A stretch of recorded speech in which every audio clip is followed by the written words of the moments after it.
এবং এই বিধানসভা ত্রিপুরা বিধান যেটা কল্যাণী বলেছে, আমরা তিনজনকে নিয়ে উনি কাজ করবো। ওনার কিন্তু পাওয়ার ছিল, একা করার ডিসিশন অধ্যক্ষ অলি নয়। তারপর উনি আমাদেরকে গুরুত্ব দিতেন। আরে রামপ্রসাদ বাবু আপনি তো, প্রসাদ বাবু আপনি তো আসেন নাই, এমন একটা আলোচনার ডিসিশন আমরা নিতে চাই, আপনি কি বলেন? আমি বলছি ঠিক আছে নিয়ে নেন। এই যে ওনার মধ্যে যেমন উনি বিশ্ব বুঝছেন, যে বিশ্ব মানে একটা বিরাট বিষয়, ওনার বিতর্ক ছিল বিরাট। বরঞ্চ আমি মাঝে মধ্যে ওনার কাছে রাগ হয়ে যেতাম। এখন যখন ওনার রুমে যেতাম, তখন ওনার রুমে যতক্ষণ উনি থাকতেন অফিসে রবীন্দ্রসঙ্গীত যাওয়ার সাথে সাথে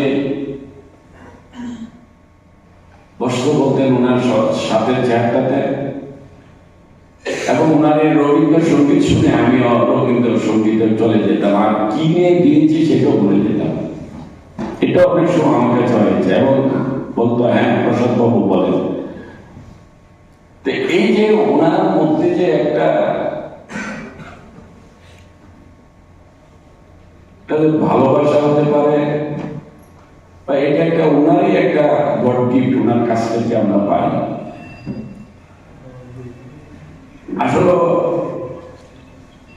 ওনাকে হঠাৎ করে হারিয়ে আমার মনে হয়, আমি তো সবাই তো জানি পৃথিবীতে কেউ থাকবে না, যাচ্ছে অতদিন। আমি আজকে সকালে আমার একজন প্রিয় কার্যকর্তাকে হারিয়েছি। হঠাৎ করে সকালে 6টায় ফোন আসলো, আমার দীর্ঘ দিনের একজন লড়াকু নেত্রী, বয়স তেমন হয়নি 50-52, সকালে খবর আসে উনি নেই। ওখানে গেলাম।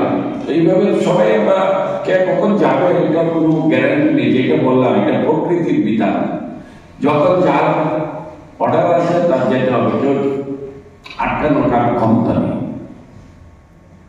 আমরা যাবো, কিন্তু তারপরও কিছু কিছু ব্যক্তি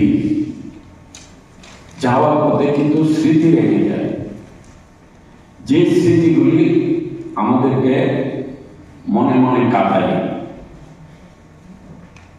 এটাই আমাদের এই বিধানসভায় উনি গিয়েছে প্রকৃতির বিধান অনুসারে, ওনার যেতে হবে, উনি চলে গেছে, কিন্তু নীরব আমাদেরকে কাঁদিয়ে গিয়েছে। এটা আমরা সবাই শেখাবো।